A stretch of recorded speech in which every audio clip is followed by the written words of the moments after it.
Okay, take your seats if you wish.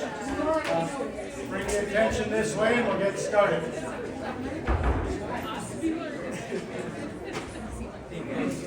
It is a joy to be with you again. Obviously, this takes time out of your week and my week, but I'm going to miss this a great deal.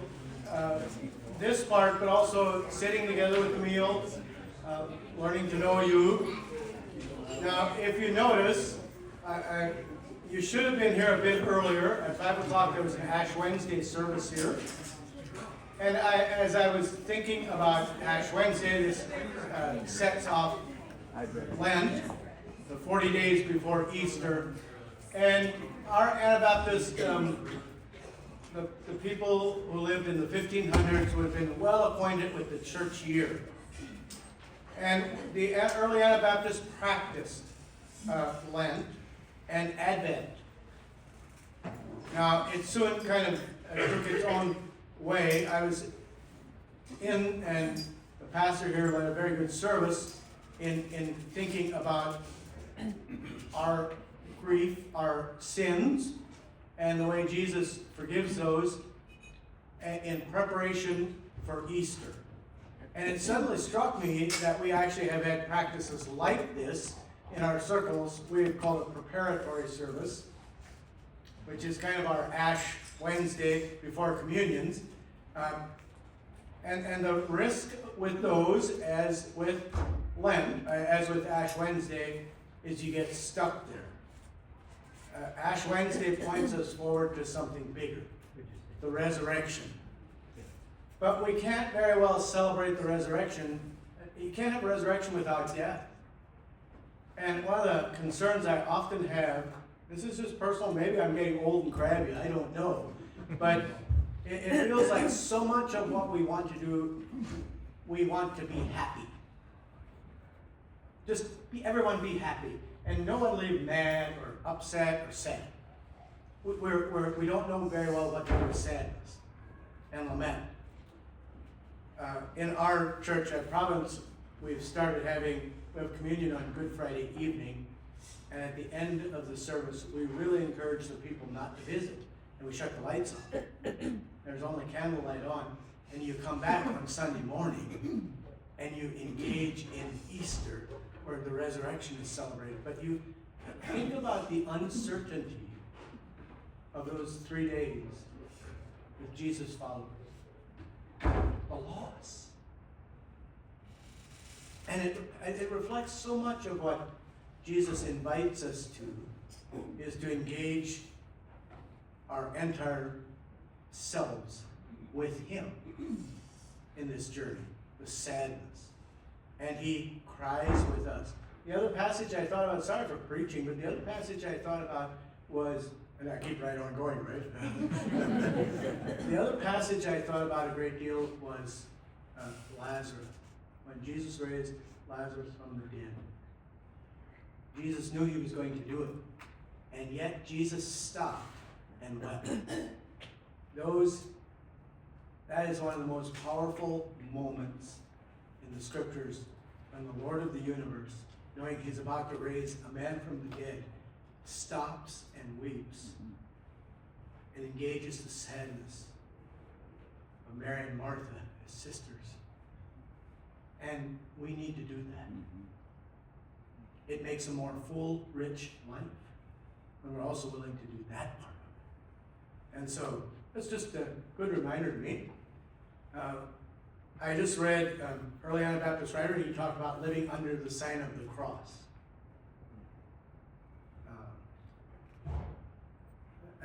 Menno and people like that would probably cross themselves because it was normal for people in that era to do that. But anyway, so remember what I said one of the first nights? Wisdom comes to the people of God in 3 major ways. One is through the moving of the Holy Spirit. So we learn how to live well in our world through the Holy Spirit in us and in our group. The second thing is through our living traditions, things like baptism and communion and feet washing. Those things point us back to something bigger behind that. The third thing is our cultural context. We don't live in the 1500s. We live in 2025 in Central and Holmes County, Ohio. So what God is calling us at Berlin, in Berlin, and around Berlin, how we are called to live is different than the people in the 1500s. And so therefore, you have to ask God, how should we live in today's world? And so wisdom comes to us as we learn the world in which we live. And the world's a mess. Did you figure it out? Last week and a half have been a little messy. How can we back up from that and say, what's the bigger picture? Who's in charge here? Who's on the throne ultimately? Who will live forever? Who has the power over death? Back up from that and begin that process. Now, we have taken a group of the Mennonites and Amish. We talked about them as a whole, and now we're going to actually look at the European experience of those who remained in Europe. Last week we talked about immigration to the New World. Let me also tell you, I think I forgot to tell you this, that after my grandmother died, I went back and finished my paper at Yale, and I had never really looked to see if I knew I was related to Magdalena, the little girl I did the story about. But I started crying because she was my great-great-great-great-grandmother on my grandma Yoder's side. And suddenly Magdalena had a face. She looked like my grandma. And so that helps humanize history a little bit when you give it a face. She was short and stout and had sparkly eyes. Maybe she was a crabby old woman, I don't know. And the other thing is, sometimes you find people in your family history that are unpleasant, very broken. Don't forget they're human. Or there's places where it stops. On my maternal side, my great-grandmother was actually a baby who was abandoned here in Holmes County. Mary Moeller was her name. And in the mid-1800s, it was much more common if somebody couldn't raise a child, they simply left him with a family who could, It was somebody passing through this area, probably a father where the mother had died, and he had several children, and he left one of them with a childless Amish family in this community, and she's my great-great-grandmother. And so these stories, they're engaging because they make us who we are. So many of these people move out of this area and follow the Rhine north and go to the New World. Not very many of the Dutch Mennonites moved to the Americas. Some did, but not as many. The group that settled in Germantown comes from this area right here, kind of up in here, and then the Amish and Mennonites who come in that 1700 wave of immigration are Swiss Emmentaler, who are in the Palatinate here and then move north and go east. Now in the north, in the Dutch areas of Amsterdam, Leeuwarden, those places, they actually moved east into what is now modern-day Poland. If you look, Danzig, or the Russians gave it another name, but this is the Vistula Delta. A river flows north up through there, and a group of Anabaptists moved there, and this area is called Prussia in this world.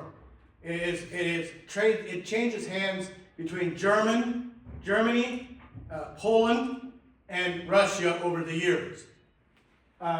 It is Prussia. The Vistula Delta flows north, and these are people who have a lot of good experience moving water. The dikes of Holland with the windmills, and this is low-lying swampland that needs drainage, and when they are able to drain it, it is very profitable farmland. And so by the 1540s already, there are Anabaptists living in there. They follow this pattern of village life, village farming life. They're actually granted special privilege by the Prussian government if they move there because they needed good farmers, which is actually a theme in our history. They also developed a language that's a little bit different than our Pennsylvania Dutch. It's called Plattdeutsch. Any of you know Russian Mennonites who speak Plattdeutsch? They're confused. I have good friends who speak Plattdeutsch. The difference between Pennsylvania Dutch and Plattdeutsch is that there is German and Dutch, Holland Dutch, mixed together, and because of the Prussian influence, the German influence, and the Dutch influence. So it is, when they speak fast, there's no way I can understand them. And they can't understand me. They actually think we're confused, but they lived there for a number of years. They promised freedom to worship when they lived there, right to build their own church buildings. So they built large church buildings in Prussia, and one of the privileges given to them is the release from military conscription. And then in the early 1700s, right before the Millers, the Yoders, and people like that, Hostettlers, people with names that you might recognize, Beachies, you know, us, some of us. Right before, about the same time they're beginning to move, Friedrich Wilhelm comes onto the Prussian throne. Now, Friedrich Wilhelm prides himself in his army, and he has a cavalry, a mounted cavalry that is an elite unit. They're special forces. And he requires every person in that cavalry to be 6 feet tall or taller. And some way these Dutch Mennonites have the genetics to be tall. And he sees that. And he takes away their freedom from military conscription. And they say, we will all move out. And his advisors convince him that they need them, and what it creates is a tension. Suddenly they're beginning to feel the world that they've known, in some cases, 175 years that they've lived there. The world that they've known is being shaken. And Friedrich Wilhelm rescinds the order, but puts fear in them. And at the same time, Catherine the Great, I don't know why I need to fix that E moved down, who is the Tsarina of Russia, she is a noble lady. She is also a very strong lady. She has taken over land in the south and west of Russia that is now modern-day Ukraine. And she needs settlers there. And at the same time, Friedrich Wilhelm, one of the things he does is prohibit the Mennonites from purchasing more land. And so once again, they're feeling that pressure. And there's this rapid increase of Mennonites. There's the uncertainty with the religious privilege. And then Catherine the Great hears about this, and she sends an emissary to the Russian Mennonites, the Prussian Mennonites living in Danzig, in the Stulak Delta, sends an emissary there to court them to move there. She says, without a question, you'll have freedom from military conscription. And one of the things they ask for is the right to brew their own brandy. I love finding these kinds of things, things. And here's why. So, they're not nobility, and they have all this history with the feudal system, and brandy is the drink of the wealthy, but yet the Mennonites like it. And so actually they make a 12-point agreement with Prince Paul, who is her son. Freedom from military conscription, right to keep their German language, they'll give them a really sweetheart deal on land, and the right to brew their own brandy, and so on. And so the Russian Mennonites send 2 scouts to evaluate the land. This is now the 1780s. And they send 2 scouts down, and they scout this land, and they come back and say it's completely different. It's dry land. And so they in 1788, the first 8 families leave Prussia, and they start working their way south. Now, it is a long way from here to, I have to find it here, to here. That is a long way. And the Ural Mountains are here, so they actually, they work their way kind of over through here and then down. And in most cases, it takes them about a year to make the trip. Now, and they use ox carts. They're different. They don't use horses. They use ox carts. And it takes a long time. And they call up the promised land. They write back and they write about going to the promised land. And once again, think about this whole thing of the freedom to worship, but also the freedom to own land. Have your own land. In 1789, several hundred other families follow. It is an mass immigration. It essentially decimates the Prussian congregations. Now, they keep on going, but the first colony they settled is named Kortitsa, and they established these colony-like settlements. Here's a picture from Behold. If you come on Friday evening to the hymn sing, you'll be able to see this. But they established colony-like settlements. If you notice, here's Malechna, which is the second one. Kortitsa, oh, this is terrible, right up here. This is the Dnieper River, flows into the Black Sea, but Black Sea is here. Modern day Kiev is up in here somewhere. This is in the region, near the Donbass region, that's contested today between the Russian and Ukrainian forces. So they settle there, and by the way, they call Kortitsa Old Colony. So when you're in Oklahoma today, Texas, Mexico, those places, there's Old Colony Mennonites, and they're differentiated because they come from Kortitsa, not Malechna and some of the other colonies. But they settle there, and their colonies, they settle in these colonies-like settlements. So all the people live in town. In Kortitsa, they were granted 50,000 acres, a large amount of acreage, and then it's divided among the families. And so you get farmland out in the, I was wrong, 105,000 acres. In 1789, Malechna, they began settling in 1803. 365 families settled there, 325,000 acres. And then they start little villages out there. A full farm is 175 acres, and a half-size farm is half of that.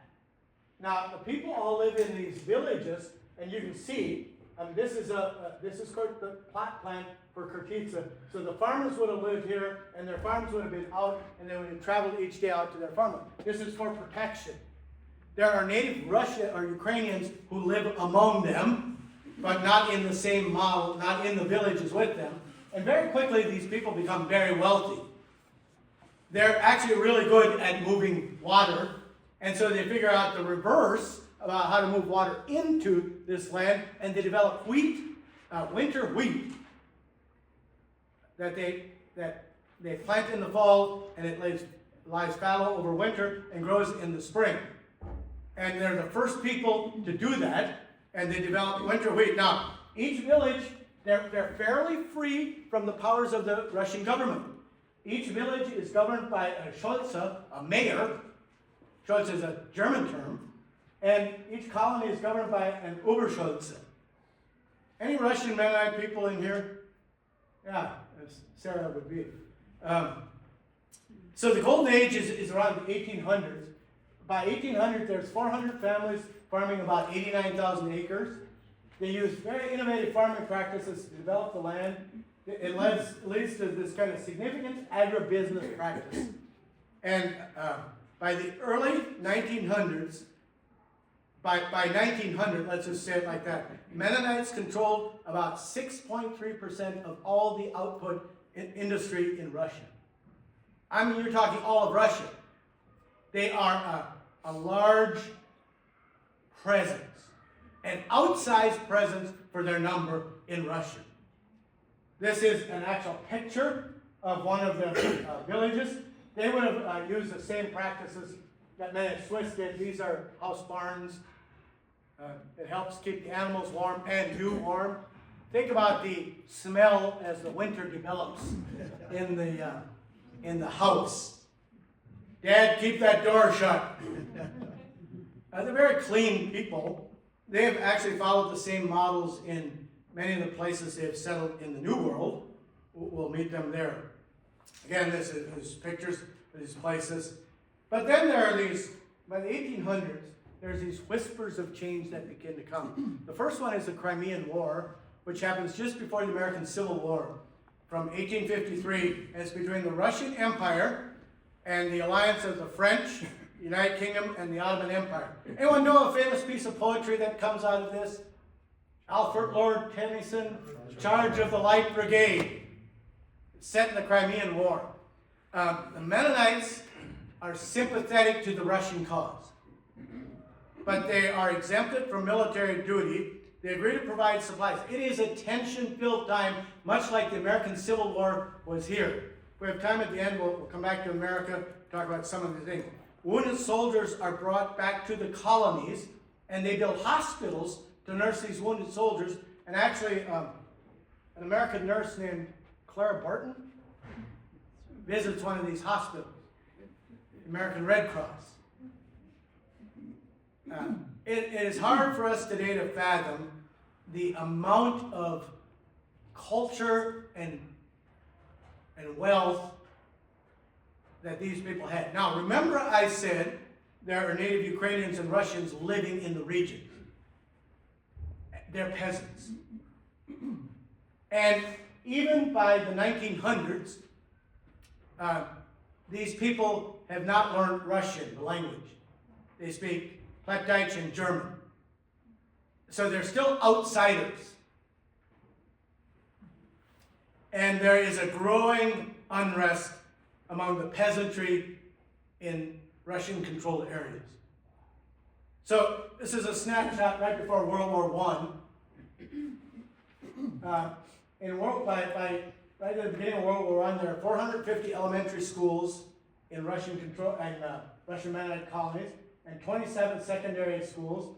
They have the largest percentage of hospitals in Mother Russia. They have a tremendous mutual aid program. They have this is a choir, a large choir in front of their school. They use the Cyrillic language here in Russian, but they would have still taught German. So what happens right after the Crimean War is Russia begins a Russification. Russia is made up of these large chunks of land. Let me go back to my original map here, if I can go back this far. Not even that. It's hard to get Russia on a map. Did you ever think about that? It is a vast place. And it's made up of so many groups of people. And Russia begins a Russification project where they're trying to make the people more Russian. And one of the things they insist on is that Russian is the only language you can speak. By now, of course, Catherine the Great is long gone. I cannot think of the Russian family, Peter the Great, the Russian Romanovs, thank you. It is the Romanov family, but they're feeling pressure from their peasantry. By the early 1900s, they're feeling pressure, so they put more pressure on. By the 1880s already, 1870s, the first group of Russian Mennonites decides they actually have to leave. So a group of them, there's a group that breaks away from the main church, and they call this group the Kleine Gemeinde, the little church, and that group, almost en masse, moves to Manitoba and settles in Arborg, near Winnipeg. And other larger groups come, and when they come, they bring their winter wheat with them that they've learned to grow, and some of them, the railroads in North America, the railroads are opening up the West. And the railroads, by the way, if you want to read about scams and government brokenness, read about the influence of railroad politics in the United States. Railroads are given large chunks of land, and they need settlers for this land, and they invite Russian Mennonites to come in the 1800s, and they move to to the Prairie Province of Canada, and they moved to Kansas and Oklahoma and the Panhandle of Texas. That area, if you look on maps before 1880s, maybe 1870s, is often called the Great American Desert. It's dry land. They bring their winter wheat with them, and they change the face of the prairie states. The wheat that is growing in North America is through that, Jeff. They also bring the tumbleweed. Yes, they do, which is an invasive species, as is multiflower roses and a bunch of English sparrows and a bunch of other things. Yeah, they do. This is a wealthy Russian family. Notice one of them says, where did I see it? Mary retarded. And they're careful to note that, which I think is attractive. But this is a typical Russian Mennonite family. Notice them posing with their musical instruments, which is a sign of wealth. And remember, there are these peasants. And like I said, there's the language becomes an issue, and Russia, the language, Russian, becomes the only recognized language in Russia. The Romanovs do that. And there's also pressure to rescind privileges, and there's this rise in Russian nationalism. Russia leads it, the Romanovs lead this effort to bring these disparate groups of people together. I mean, you have Mongolians in the east to Russian Mennonites in the west. And there are so many different people groups within, and they try to bring this together, and there's this Russian nationalism. The other issue is the original decree that they signed with the government did not allow them to divide farms. So once you had a half farm or a full farm, you couldn't divide it anymore. And so there's another subgroup of landless Mennonites within the Mennonite colony. And there's church fissures, and then World War I hits Europe. I said in 1872 1874, a third of the Russian Mennonites leave for North America. 10,000 to the United States, 8,000 to Canada. Mixed motives for move. Some move to Central Asia, to Turkestan. These are apocalyptic groups, many of them looking for Jesus' return.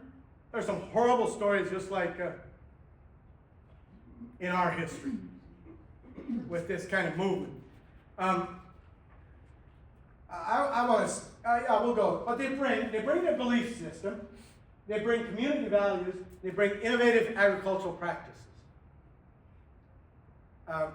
Winter wheat, dryland farming, those kind of things are innovative in the United States and Canada. And they changed the face of agriculture. And they still are at it. How many of you visited like Manitoba, those places? How about Mexico? The colonies in Mexico. I've been to a Spanish Lookout in Belize. Spanish Lookout colony in Belize supplies all the chicken for Belize and much of the chicken for Central America. It's amazing. They still have a Schulze and an Oberschulze.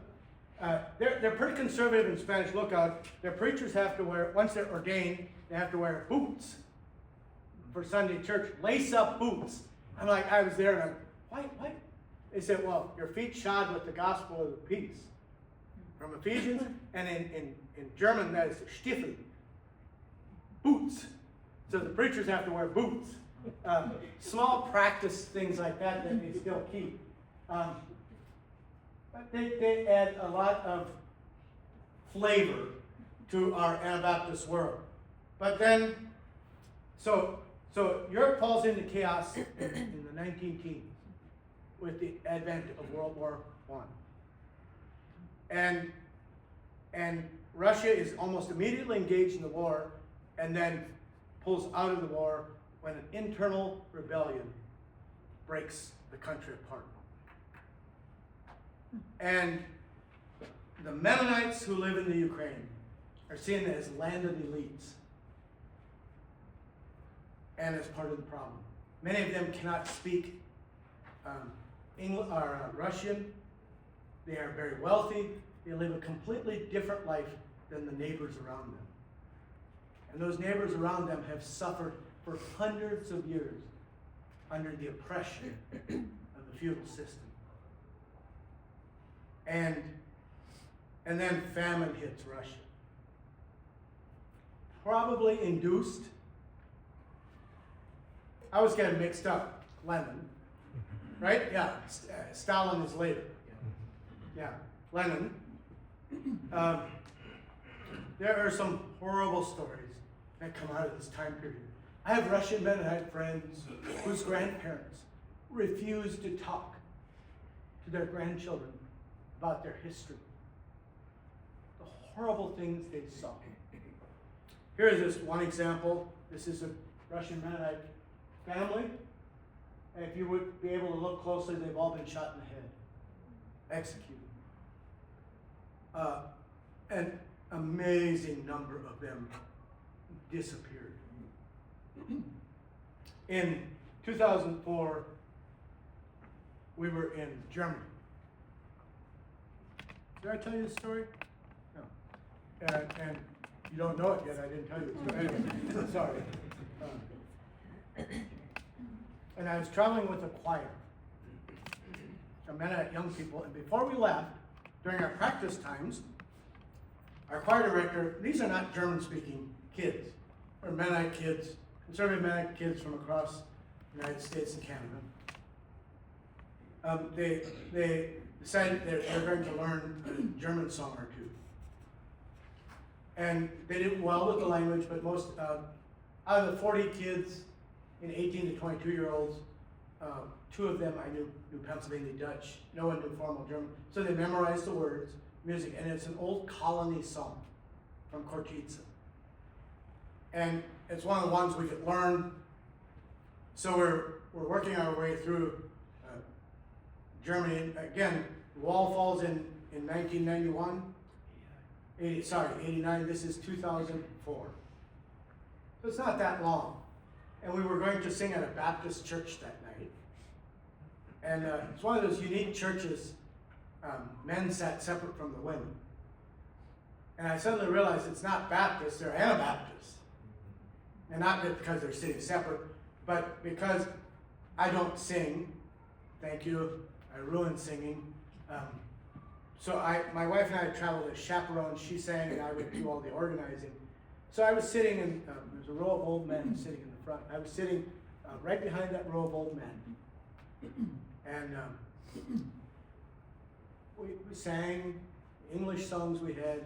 We got to that old colony song. There were maybe 2 lines into this song. And I noticed these old men sitting in front of me, their heads would just go down. And they began to cry. And it got so loud, the crying got so loud in the building, that the choir director finally stopped the singing and said, "Can someone please tell us what is going on?" And one of these old men gets up. And he said, "I spent 26 years in Siberian work camps. And these are the things that sustained us in those years." They're Russian Mennonites who had been removed by the communist government, and only after 1989 had been free to leave and had come to West Germany. And we, comfortably sitting here after a good meal, have no clue what that's like. And I mean, these people, it's easy for us to look back at these people and say, "Oh, they're wealthy, they should have used their wealth differently." They were just living. Now, were they wealthy? Did they treat the peasants badly? Yeah, some did. Was there an equality there? No. They bought the feudal system, where the landed elite controlled everyone else. And they paid a dear price for it. They disappeared by the thousands in this time period.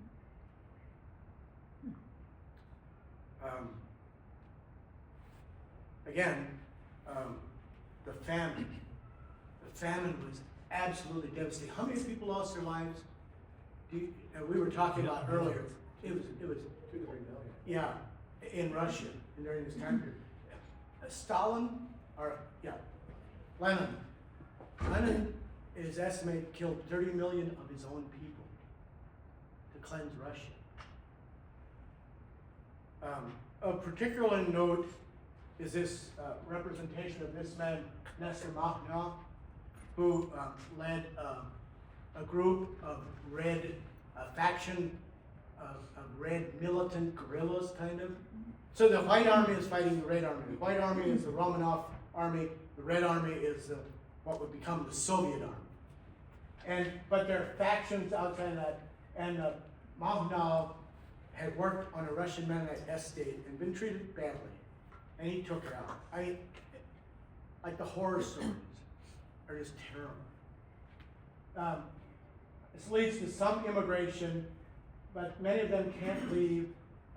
The group was not nearly as wealthy as the first wave. They relied on the North American Mennonites for help to come, but countless numbers were killed, died, and were deported up until the 1970s in Russia.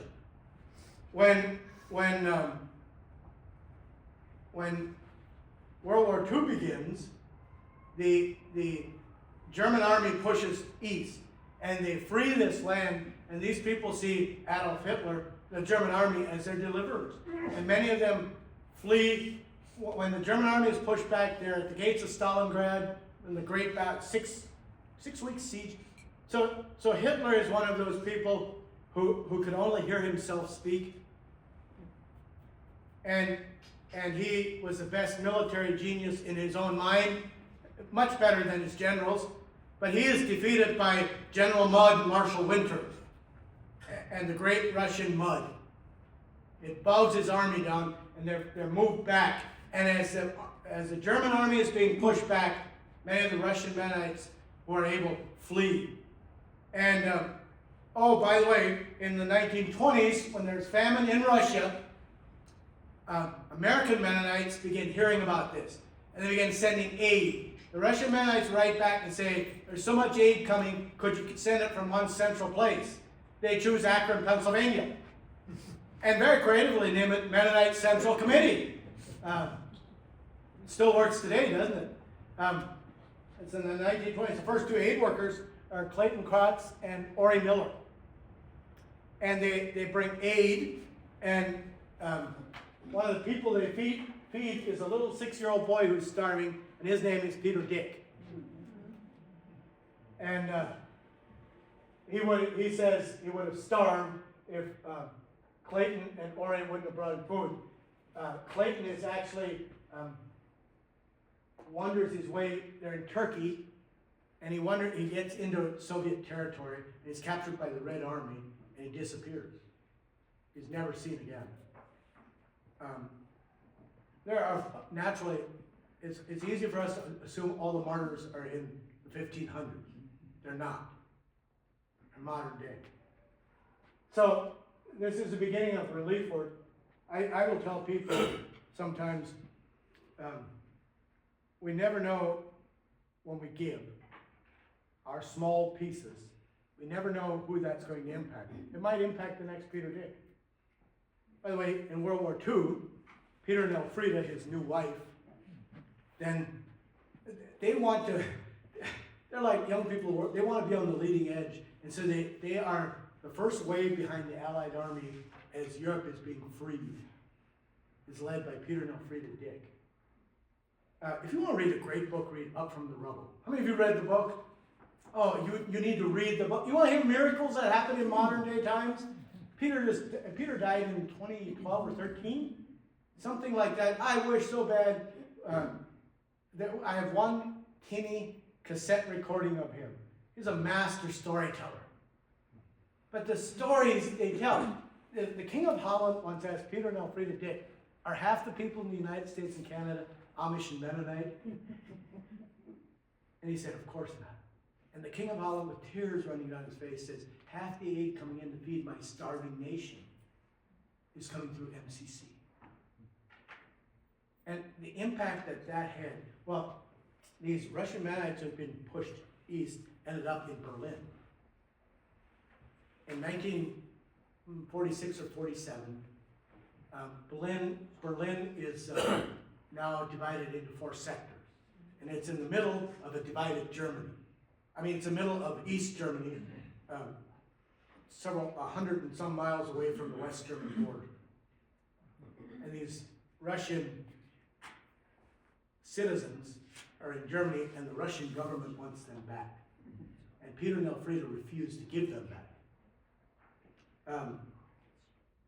They chart a ship called the Volendam.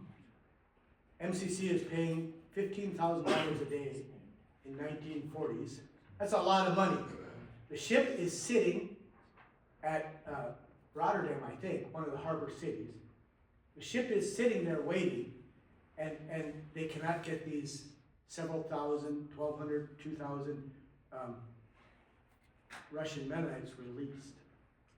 So Peter leaves to try to deal with the Volendam, and Elfrida stays, and the general, the Supreme Allied commander in Berlin is General Lucius Clay. And he calls Elfrida to his office. Imagine this young Mennonite woman sitting with the Supreme Allied commander of Allied forces in Berlin. He says, I think we can get your people out. Can you have them ready in, 12 hours? She said, I can have them ready in 2 hours. She went back, and they were ready to go. They were packed. And by the way, there was a woman in labor. And the group prayed, and the labor stopped.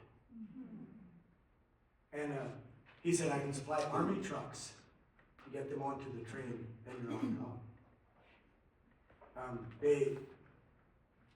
You need to read the story to get the most accurate account, but one of the funny things is these are people who have lived in a great deal of poverty for almost 20 years. They were wealthy, now they're very broken and poor, and they hadn't been outside of their villages very much. And so the U.S. Army brings army trucks up to them, and they start loading these men, and there's an African-American person of color driving one of the army trucks. And this Russian Mennonite jumps up on the running board, looks in the window, and says, he's Schwartz! He is black! He had never seen an African-American person, never knew something like that existed. There's all these stories. They get on the train, and there are U.S. Army soldiers on the train with them who will get off at the checkpoint. And you need to read the account yourself, but they were expecting to be stopped by the Soviet Army. And the checkpoint opened up. And the U.S. Army soldiers disappear from off the train. They make it to the Volendam. And they're still trying to find a place for these people to settle. The climate in North America, Canada, and the United States, you're German speaking, post-World War II, you're not wanted. So they steam west and end up steaming down the coast of North America because neither Canada nor the United States was willing to take these immigrants. They end up settling in Paraguay, in the Chaca, in the jungle, and they carve out their homes there.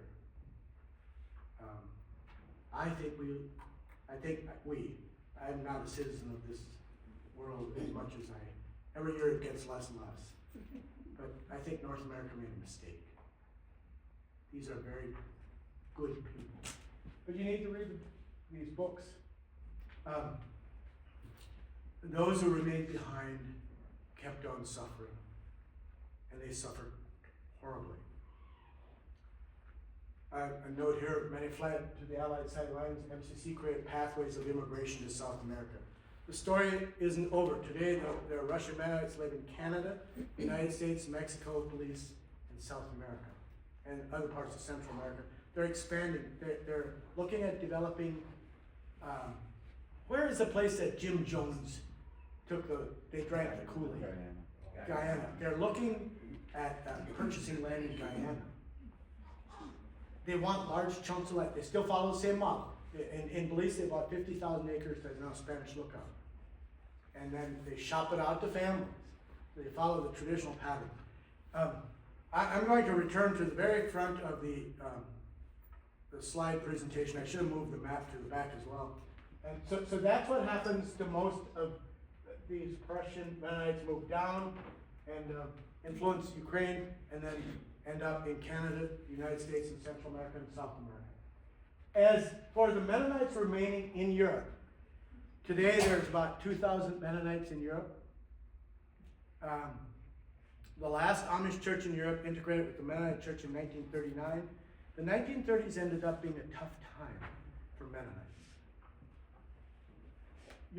Germany is in a tumult after World War I. Reparations are wreaking havoc. And then there's a rise of a charismatic leader in Germany. And they gravitate towards Adolf Hitler.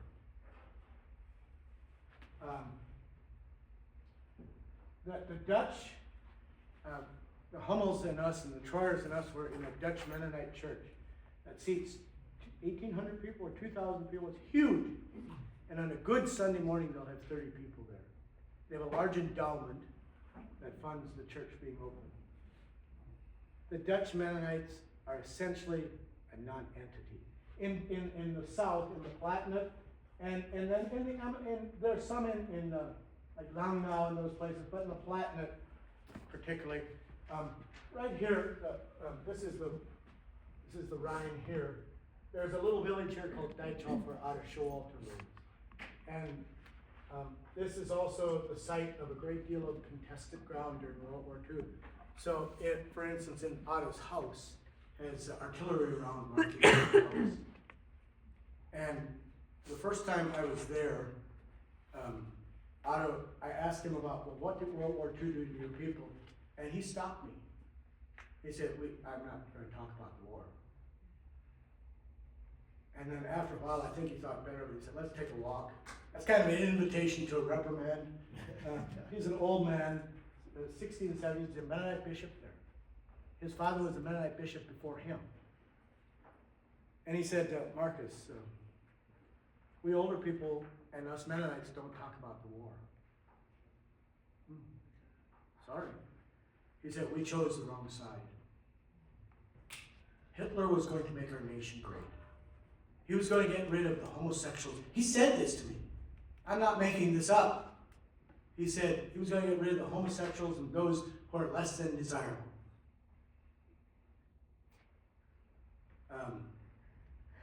He said, you know, my father was a Mennonite bishop in this church. And he died in the 1980s. And he went to his death, he said, saying Adolf Hitler was the greatest man who ever walked the face of the earth, except for Jesus Christ. And he said, we embraced Germany as the way to change our world, and it did not work. And I invite us to consider that in light of the divisiveness in our world today. So today there's roughly 2,000 Anabaptists who are Mennonites who are living in this region. Very, very few up here anymore. They have great libraries of old books that I would love to get my hands on. But they're locked in churches, and can't think of his name now. My friend from over there who occasionally emails me from Holland, right across from where we ate. Cannot think of his name. Anyway, he said the book cabinet, I don't think has been opened for 21 years now. Full of old modern mirrors and these kinds of things. Oh, I want my hand.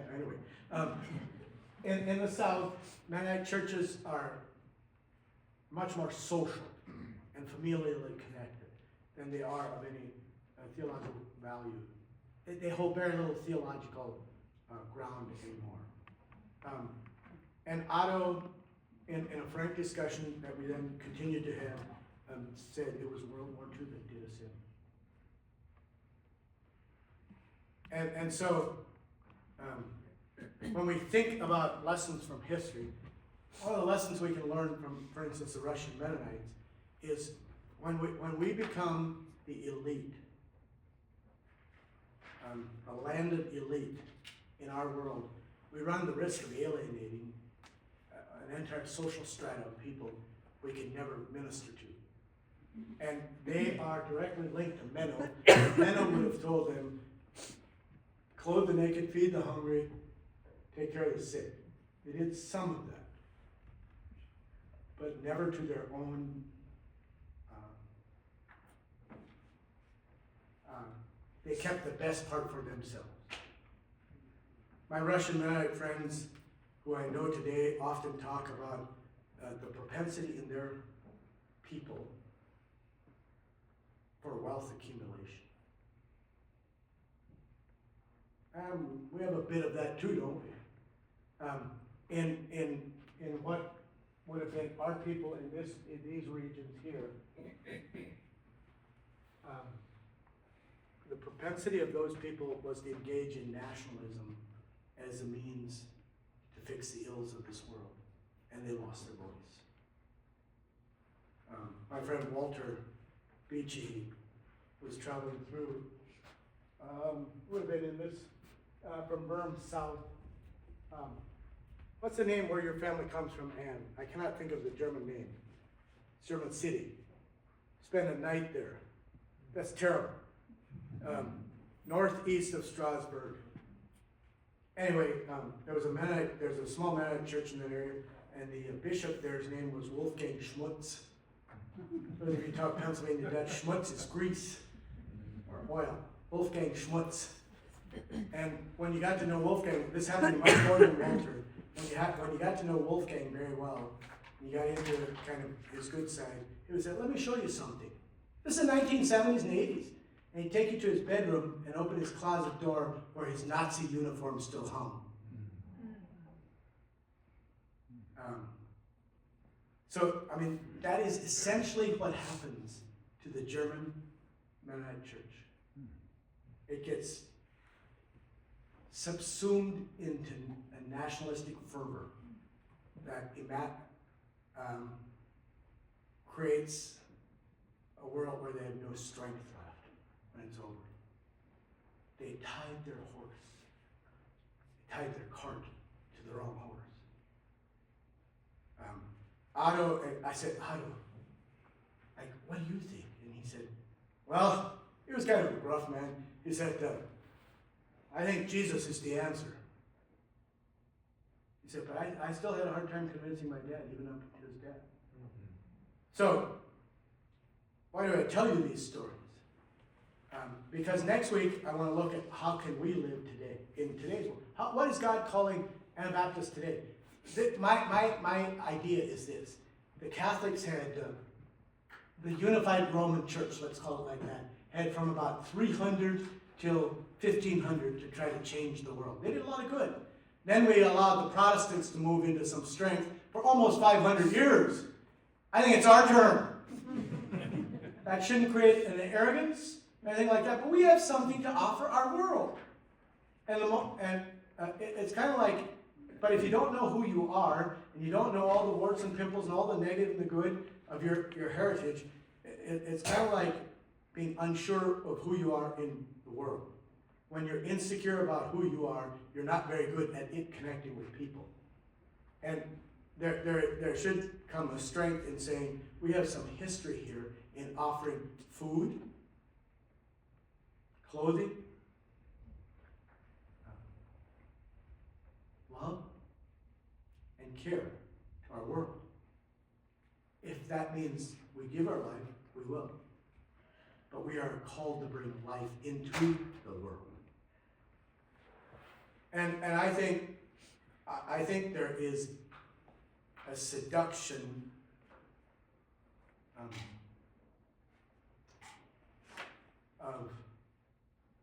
what identity politics and nationalism alive today that we need to resist. So I'm telling you ahead of time that next week I want to say, what does it mean to be Anabaptist moving forward?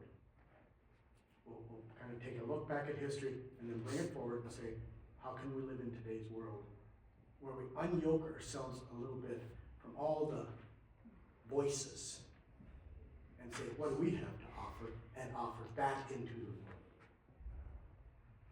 The world has been changed by people and small groups of people who do simple acts of kindness into the brokenness of the world. That's how we change the world. That's what Menno believed. It's what Dirk believed. And more importantly, it's what Jesus taught on the Sermon on the Mount. Give your life rather than take life. Blessed are the peacemakers. Blessed are the pure in heart. Be kind and caring. That's where we're going. Questions? European Mennonites, anything?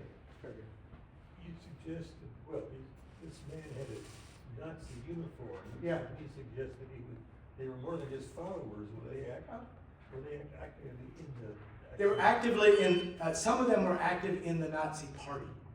And many of them, many of the young men ended up fighting on the German side. Yeah. Good question. Other questions? Or thoughts? You need to read Up from the Rubble. One of the great books in our history. Jeff? Well, just to draw us back, so the spread of Anabaptism, wasn't there a group even from the Palatinate that, like, some moved on to North America, but didn't some go up to Holland? Yeah, there was a lot of interaction. By the way, we owe these people a great deal because many of our ways to the New World were paid by the Dutch Mennonites. And some of these begin this kind of creep north. And there was more freedom up here and more economic opportunity. 'Cause just so, like, the last name Schrock Yes. around here. Yeah. Yep. There was a group that moved up to Holland and then Yeah. through Russia, and they would be called Schrog. Schrag or Schrag. Schrag, Schrog, but it's the same family. Same family. There's always interaction and movement between these groups. Again, movement is hindered by distance, but there is movement, there is interaction between the groups. There is an entire 3.5 volumes of letters between the Dutch Mennonites and the Swiss Mennonites that the High Amish Library has published over the years, translated and published. Many of them deal with aid in the 1700s. Other questions? Yeah, Paul. When the Dutch Mennonites basically became assimilated into the Yeah. culture of the time, they lost their faith. Yeah. Wasn't it, am I right, that the author then of the Yeah. epic book, Martyr's Mirror, Mhm. he put that together to try to bring them back to an appreciation, but they never really revived. It was the Swiss Mennonites further south that really liked the Martyr's Mirror. Yes. Martyr's Mirror. Yeah. Tilman van Brau is a Dutch Mennonite preacher in the 1600s, collects these stories of the martyrs, puts them together, and and it's known as the Martyr's Mirror. Yeah, they don't, I mean, they keep them, but the Dutch are a little harder to, language is one of the issues I wrestle with. I can read German, so the early writings are a little more difficult. The Dutch were very wealthy. They were textile merchants, clothing, weavers, textile merchants, colored clothing. The great artist Rembrandt has connections to the Dutch Mennonites.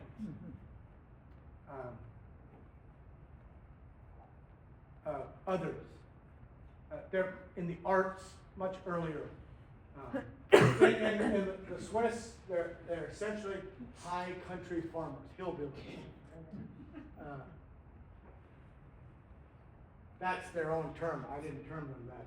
They told me that. They're trying to up in the mountain, in these mountainous areas here. In the Palatinate, they're like at Dijkhoff, they have a vineyard there, a winery. They're good farmers.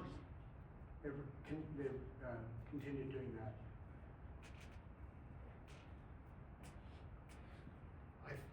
When we were in the Netherlands, I found it of interest, they talked about this endowment, Mm-hmm. that they would not say how big it is. I got the sense that it was very, very large. Well, and still doing, I guess, good work around the world. yeah, But the congregations were very, very static. Yeah, I mean, the large church there, the one with the flying papers in it, Lammas, or they're not. in Amsterdam. The Lamb, Yeah. the Lamb, I think it's By called. the Lamb. That seats 1,800 people, like I said. Their endowment, my best guess would be in the hundreds of millions. I don't know because they refused to. They wouldn't say. And I've questioned the man who has come over a few times since the man we met there. But on a good Sunday morning, like I said, maybe 30 people. But then again, I guess you don't need it if you have the endowment. Much of the endowment is, maintenance and upkeep, but then it is given to people and good work across the world. They still believe in that today. Yeah, Paul? Well, you say we give a lot of credit to the Dutch because they had big ships and they brought lots of our immigrants here. Yeah. But I read a story where the Dutch ships were equipped with large cannons for protection. And the church leaders had some problem with the cannons because of the church doctrine. And so the Dutch ship owners said, what if we would just put the cannon on there, but we would never really aim at another ship, just shoot across the bow. Yeah. Yeah, and so I think that was permitted then. It's kind of like Stonewall Jackson Yeah. in the American Civil War when he fights his way north through the Shenandoah Valley. He finds these Mennonite boys in Harrisonburg area and he recruits them into his army. And he finally sends many of them home, said they can't shoot straight. Because they wouldn't shoot at other humans. The Dutch write much of the theology. They wouldn't shoot straight, actually. 1632, a group of Dutch Mennonite leaders and Swiss Mennonite leaders meet at a mill called Dordrecht and write up 18 articles of faith, which is still used by our Amish brothers and sisters in their baptismal classes.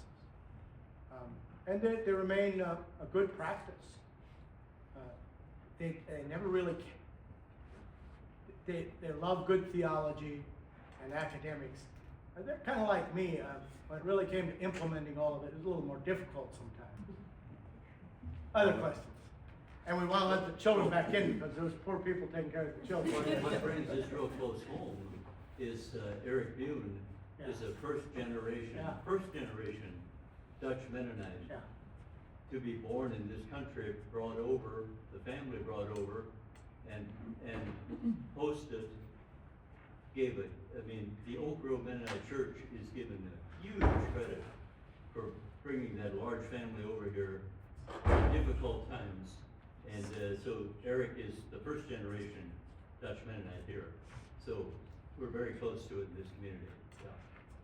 A couple of years ago, one of my tour guides came in and said, "You need to come into the mural hall." And I came in, and an old man standing in front of the Volendam, the ship, that Peter and Elfrida charted. It was cracked. He said, "I was a 7-year-old boy on that ship." Mm-hmm. And suddenly it all comes home when you hear their stories and think about what their life would have been like if MCC wouldn't have been there. Thank you for what you do. See you next week.